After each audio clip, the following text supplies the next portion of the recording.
წარმოგიდგენთ ამორჩეულთა აქტივობას 12 საათის მდგომარეობით. მოცემული დროისთვის საგარეჯოში ამორჩეულთა 12.7%-მა მიიღო არქივმონაწილეობა, მარტვილში 12.7%-მა. დმანისში არჩევნებში მონაწილეობა მიიღო ამორჩეულების 7.2%-მა, ვანში 21%-მა, ხოლო ხობში 20.1%-მა. საარჩევნო პროცესი 7 გარემოში მიმდინარეობს ყოველგვარი ექსცესების გარეშე. შეგახსენებთ, რომ დღეს არჩევნებს აკვირდება 22 ადგილობრივი სადამკვირვებლო ორგანიზაციის 728 დამკვირვებელი, 4 საერთაშორისო ორგანიზაციის 22 დამკვირვებელი და მედია ორგანიზაციების 347 წარმომადგენელი. მინდა კიდევ ერთხელ აღვნიშნო, რომ დღეს კანონმდებლობის მიხედვით კენჭისყრის შენობაში იკრძალება აგიტაცია.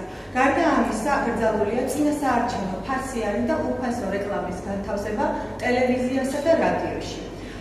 ასევე კანონმდებლობის მიხედვით დღეს იკრძალება 20 საათამდე საზოგადოებრივი აზრის კვლევის შედეგების გამოქვეყნება.